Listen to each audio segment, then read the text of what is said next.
Di balik itu, Bobby sedang makan siang di sebuah restoran, bersama istri dan putrinya yang tengah hamil.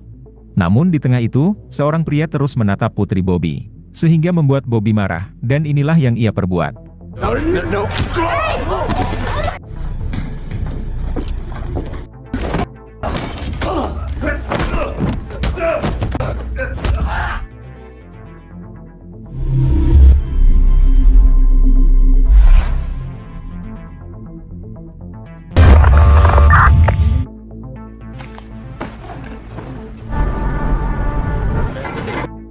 Di awal film, kita akan diperkenalkan dengan dua orang pembunuh bayaran senior, bernama John dan juga Romy. Mereka berdua sedang menikmati makan malam, setelah baru saja selesai menuntaskan sebuah misi sulit.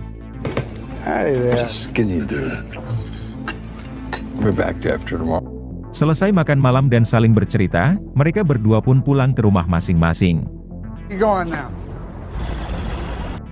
Di keesokan harinya, John berkonsultasi dengan dokter mengenai penyakit demensia yang ia derita. Yang mana John merasa, penyakitnya tersebut sudah semakin parah. Ditandai dengan sakit kepala yang tak tertahankan, yang membuat daya ingatnya semakin menurun.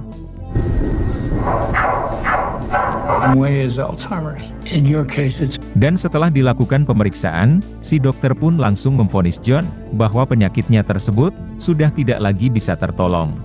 Bahkan si dokter menyarankan agar John mendekatkan diri kepada Tuhan, karena hidup John tidak akan lama lagi.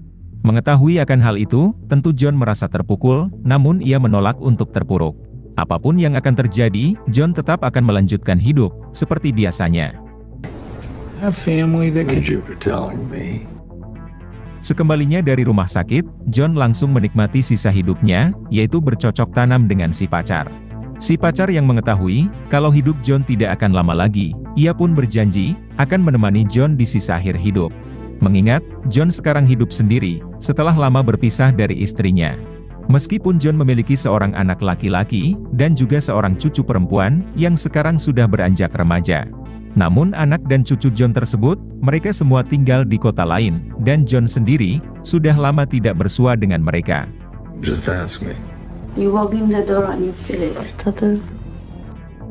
Di malam harinya, John dan partnernya yaitu Romy, kembali menjalankan sebuah misi. Sebelum memasuki rumah target mereka, Romy lebih dulu mengingatkan John, agar kali ini lebih berhati-hati. Karena pada misi sebelum ini, John sempat membuat kekacauan, dan bahkan meninggalkan jejak bukti. John yang hidupnya sudah tidak lama lagi, tentu tidak peduli dengan semua itu. Bahkan, ia sama sekali tidak peduli apabila ditangkap oleh polisi dan dijebloskan ke dalam penjara. Kemudian, mereka pun mulai bertindak. Romy menyusup dari pintu belakang, sedangkan John sendiri menyusup dari pintu depan. Dan setelah berhasil menyusup ke dalam rumah, sakit kepala John malah kambuh, namun ia tetap berusaha menguatkan diri. Ketika si target sedang mandi, John langsung menembaknya, hingga si target pun tewas di tempat. Kemudian, John mematikan keran shower di kamar mandi, yang suaranya membuat kepala John semakin sakit. Sakit kepala yang John rasakan, membuatnya semakin hilang fokus. Sehingga tanpa sengaja, John menembak partnernya sendiri yaitu Romy, yang ia kira akan menyerangnya. John lupa kalau dalam misi ini, ia datang bersama partnernya yaitu Romy. Bahkan John sendiri yang menyuruh Romy, menyusup ke dalam rumah lewat pintu belakang. John hanya bisa terdiam, menyesali kesalahannya. Walaupun ini semua terjadi, karena efek dari penyakit John, yang sudah semakin tidak terkendali. Hingga dengan terpaksa, John harus membuat skenario palsu, yang seolah-olah, Romy dan si target, saling membunuh satu sama lain. Sementara John sendiri, tidak berada di TKP tersebut. Di keesokan harinya, TKP tersebut dianalisa, oleh dua orang detektif, yang bernama Sandy dan William. Sandy meyakini, ada orang ketiga, yang terlibat dalam pembunuhan ini. Hal itu dapat ia simpulkan, dari bukti yang terlihat di TKP, di mana pasti ada orang ketiga, yang mematikan keran shower tersebut. Hingga pada akhirnya, detektif Sandy dan William, memutuskan mendalami kasus tersebut sampai tuntas.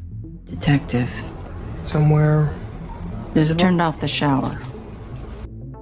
Beralih ke John, yang mendatangi mentornya, sekaligus manajer organisasi pembunuh bayaran. John mengaku, kalau tadi malam, ia sudah berhasil menyelesaikan misi. Namun sialnya, dalam misi tersebut, John tak sengaja menghabisi rekannya sendiri, karena hilang fokus akibat penyakitnya, yang kambuh secara mendadak. Hingga John pun merasa, kalau kejadian ini adalah petanda, bahwa sudah saatnya, John pensiun menjadi pembunuh bayaran. Si mentor pun paham, kalau John ingin pensiun. Mengingat, sudah lebih dari 50 tahun, John menggeluti profesi ini. Sudah saatnya John menghabisi sisa hidup, dengan damai dan tenang. John juga berpesan kepada si mentor, apabila nanti ia sudah tewas, John meminta si mentor, menyerahkan semua hartanya, kepada keluarganya. Any of this, hey, it stays between you. Kemudian, John kembali ke rumah. Tak lama setelah itu, seseorang mendatangi rumah John. Yang mana itu adalah Bobby, putra John sendiri, yang dalam keadaan tangan terluka. I'm sorry, I didn't... Dad, come on. Setelah keadaan Bobby mulai tenang, John lantas meminta si anak, menceritakan apa yang sebenarnya terjadi. Bobby pun mulai bercerita, kalau ia baru saja menghabisi seorang pria bejat, yang telah menghamili putrinya, yang baru berusia 17 tahun. Yang mana pria bejat tersebut, berusia 37 tahun, dan ia menolak bertanggung jawab. I killed someone. Did they deserve killing? Awalnya Bobby tidak berniat menghabisi pria tersebut, namun pria tersebut, malah membuat Bobby naik pitam. Karena dengan beraninya pria tersebut, menceritakan proses di saat dirinya, bercocok tanam dengan putri Bobby. Tentu saja Bobby murka, dan langsung membantai pria tersebut. Bobby datang untuk meminta bantuan si ayah, agar dirinya bisa bebas, dari jeratan hukum. Mengingat, itu adalah keahlian si ayah, yang seorang pembunuh bayaran pro. Mengetahui akan hal itu, John lantas meminta Bobby untuk tenang, dan membuang semua pakaiannya, guna menghilangkan jejak bukti. Setelah Bobby selesai membersihkan diri, John lantas meminta si anak, untuk pergi ke rumah ibunya. John juga berpesan kepada Bobby, agar tidak menceritakan kejadian ini, kepada siapapun termasuk ibunya sendiri. John berjanji kepada Bobby, kalau ia akan menyelesaikan semuanya. Where's the murder weapon? Put your clothes in that plastic. My whole life, I never... Tak lama setelah Bobby pergi, John pun mulai mendatangi TKP, yaitu rumah si pria bejat. Sesampainya di rumah tersebut, John mulai mencatat rencana strategi, yang akan ia jalankan. Supaya John bisa mengingat semuanya, apabila penyakitnya nanti kambuh, seperti sakit kepala dan lupa ingatan. Kemudian, John mulai merekayasa TKP, termasuk menghilangkan sidik jari Bobby. Bahkan, John terpaksa menghabisi seorang satpam, yang bertugas mengawasi rekaman CCTV. Setelah itu, John meralat rekaman CCTV, agar terlihat seolah-olah, Bobby tidak pernah mendatangi kawasan tersebut.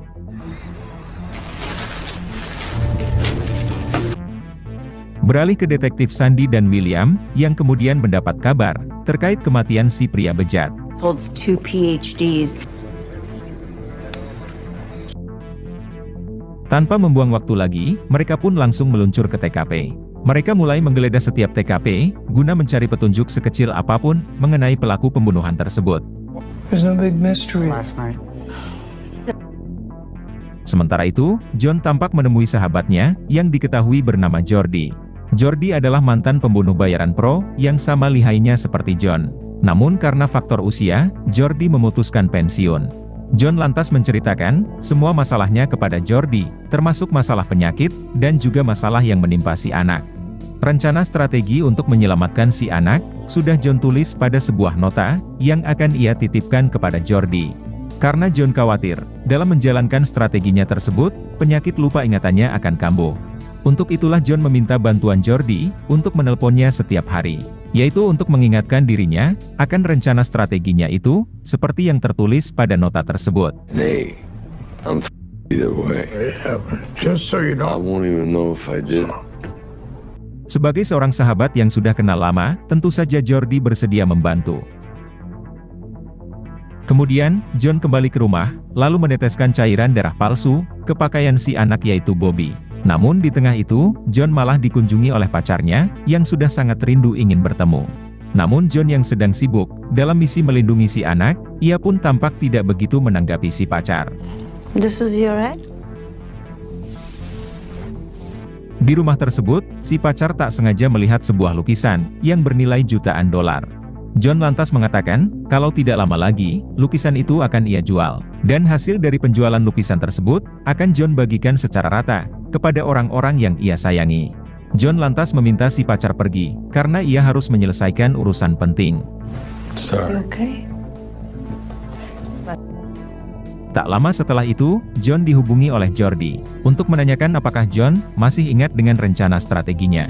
John lantas menjawab, kalau sejauh ini, ia masih bisa mengingat semuanya. Bahkan sekarang, John sedang sibuk, menjalankan strategi tersebut. Menanggapi hal itu, Jordi lantas menyarankan kepada John, agar tidak mengunci ponselnya, dengan sebuah kata sandi ataupun pola. Karena apabila John lupa, maka semuanya akan sia-sia. Setelah itu, John mengganti sidik jari palsu, yang terdapat pada sebilah pisau, yang digunakan Bobby, dalam menghabisi pria tersebut. John juga memanipulasi barang bukti lainnya, lalu ia simpan di sebuah kantong plastik.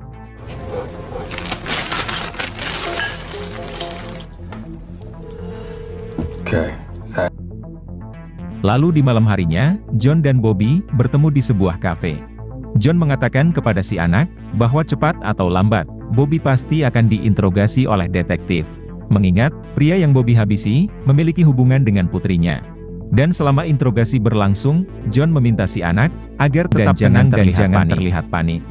Apabila John salah menjawab sedikit saja, maka semua upaya John, untuk menyelamatkan Bobby, akan menjadi sia-sia. The hunting camp, they use it full time, hold it together to the dead guy. Di keesokan harinya, terlihat John sedang memantau rumah anaknya dari kejauhan. Tak lama setelah Bobby dan keluarganya pergi, John langsung menyusup ke dalam rumah tersebut.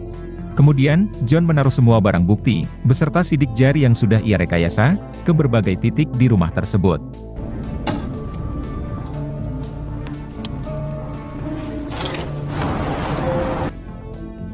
Di balik itu, Bobby sedang makan siang di sebuah restoran, bersama istri dan putrinya yang tengah hamil.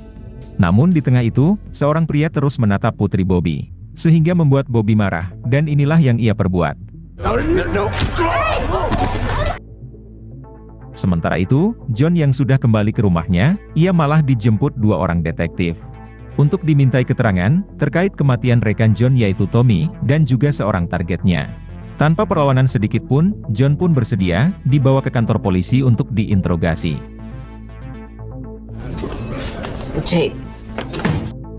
Sesampainya di kantor polisi, John langsung diinterogasi oleh detektif Sandy.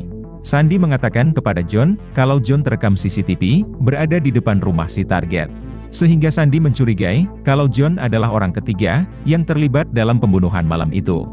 John dengan santai menjawab, kalau ia mungkin saja, hanya kebetulan sedang lewat. John pun balik bertanya kepada detektif Sandy, apakah ada bukti lain, yang lebih kuat dari itu? Karena kalau hanya dengan rekaman itu saja, detektif Sandy tidak bisa seenaknya, menuding John sebagai salah satu pelaku. Detektif yang hanya punya bukti itu, terpaksa harus membiarkan John, melenggang bebas keluar dari kantor polisi. The Muncie murder goes, I'm Schrödinger, and with that, I'm going to... Interview suspended 10. Setelah itu, John pun menemui mantan istrinya, yaitu ibu Bobby. John meminta maaf kepada si mantan istri, karena di masa lalu, John sering menyakiti, dan membuat si mantan istri kecewa. John datang untuk mengatakan, kalau ia sudah membuat surat wasiat, mengenai harta warisannya nanti. Yang mana akan ia serahkan, kepada si mantan istri, dan juga anaknya yaitu Bobby. Si mantan istri yang kenal lama dengan John, ia pun bisa mengetahui, kalau saat ini, John sedang tidak baik-baik saja. Namun John enggan menjawab, ketika si mantan istri bertanya, apakah John sedang sekarat. John tidak ingin, di sisa hidupnya yang tinggal sedikit, malah akan membebani pikiran si mantan istri. Alright.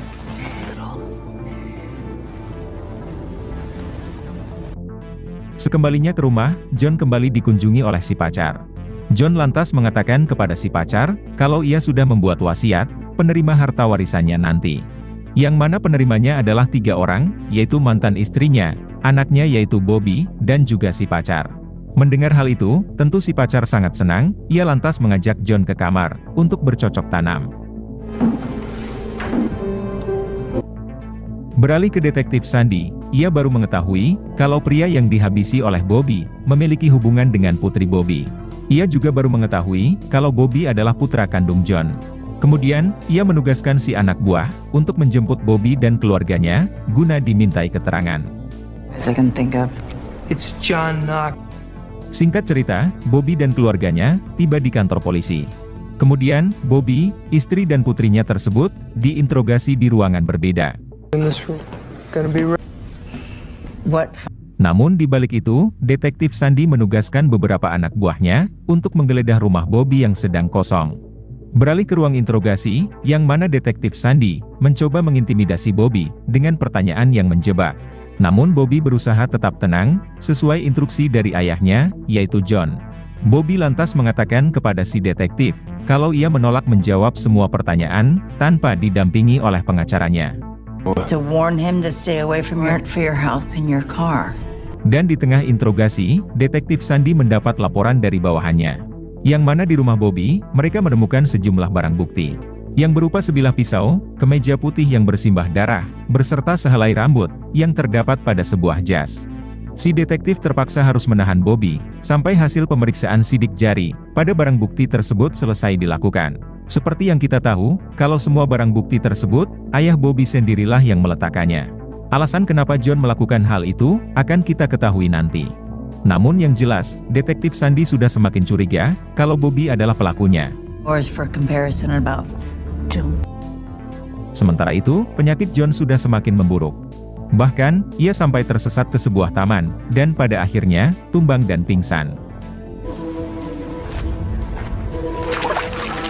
Setelah John tersadar, ternyata ia sudah berada di dalam mobil Jordi. Ternyata John pingsan di sebuah taman, yang berada tak jauh dari rumah Jordi. Jordi yang kebetulan lewat, ia pun langsung menolong John. Kemudian, Jordi mengingatkan John akan rencana strategi selanjutnya dalam melindungi anaknya yaitu Bobby. John yang tadinya dalam keadaan linglung, akhirnya ingat kembali akan misinya melindungi si anak. And the training. What about the targets and lines? Setibanya di rumah, John lantas meminta Jordi menunggunya di mobil. Karena John akan masuk ke dalam untuk mengambil sejumlah berlian dan lukisan bernilai jutaan dolar. Yang nantinya akan John jual, dan hasilnya akan ia bagikan kepada mantan istri, pacar dan juga anaknya. Namun saat sudah berada di dalam rumah, John malah ditodong oleh geng perampok yang merupakan utusan si pacar. Yang mana ternyata, si pacar mengincar semua warisan dari John. Namun hanya dalam durasi singkat, John mampu membantai mereka semua.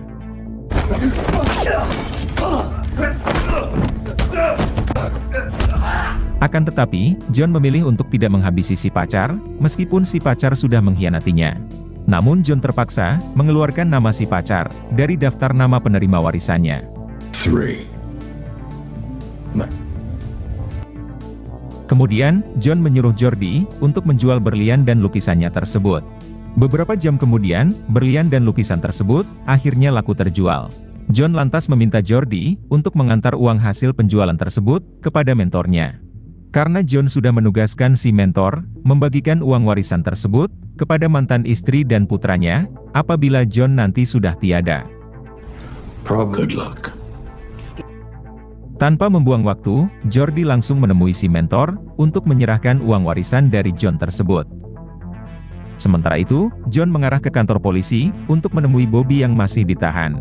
Setelah bertemu dengan Bobby, John pun mengatakan kepada Bobby, kalau semua barang bukti yang polisi temukan di rumah Bobby, John sendirilah yang menaruhnya. Mendengar hal itu, tentu Bobby merasa marah dan kecewa. Karena ulah si ayah, ia sekarang di penjara. Namun John mengatakan kepada Bobby kalau semuanya belum berakhir sampai di sini. Yang mana sebentar lagi, Bobby akan mengetahui semuanya. What? The tax? No, I did not. Beralih ke detektif Sandy, yang sudah mendapatkan hasil pemeriksaan dari barang bukti tersebut. Dari hasil pemeriksaan sidik jari, yang terdapat pada barang bukti tersebut, ternyata bukanlah sidik jari Bobby, melainkan sidik jari John, yaitu ayah Bobby sendiri. Dan darah yang terdapat pada kemeja putih, dan juga rambut yang terdapat pada jas, cocok dengan DNA korban, yaitu si pria bejat. Yang mana artinya, pelaku yang membunuh si pria bejat, ternyata adalah John, yaitu ayah Bobby sendiri. Detektif Sandy bisa menyimpulkan bahwa John berusaha menjebak Bobby yang merupakan anak kandungnya sendiri. Kemudian, detektif Sandy dan para anak buahnya berhasil menangkap John di rumahnya tanpa perlawanan sedikit pun. That gun to you. Who shot Muncie, wasn't it? Muncie likes to read. John akhirnya mengaku kalau dirinya lah yang menaruh semua barang bukti tersebut ke dalam rumah Bobby. John mengatakan kalau ia sangat membenci Bobby dan berniat untuk menjebaknya sebagai pelaku pembunuh si pria bejat. Akhirnya John dipenjara atas 2 kesalahan, yaitu membunuh si pria bejat dan juga berusaha menjebak Bobby. John rela mengorbankan dirinya sendiri demi bisa melindungi anaknya. Adegan beralih pada seminggu kemudian, yang mana Bobby menjenguk John di penjara. Bobby bertanya kepada John, kenapa John rela berkorban untuk melindungi dirinya, padahal John sama sekali tidak bersalah. John lantas menjawab, seorang ayah rela melakukan apa saja untuk melindungi anaknya. Sama seperti Bobby yang rela membunuh untuk melindungi kehormatan putrinya. Lagi pula, John tidak akan lama di penjara, karena sisa hidupnya hanya tinggal 1 bulan lagi. Sementara hidup Bobby masih panjang untuk bisa menjaga anak dan istrinya. Singkat cerita, sebulan pun berlalu, John pun akhirnya meninggal di penjara. Secara otomatis, semua harta warisan John dihibahkan kepada Bobby dan juga mantan istrinya. Lalu film pun selesai.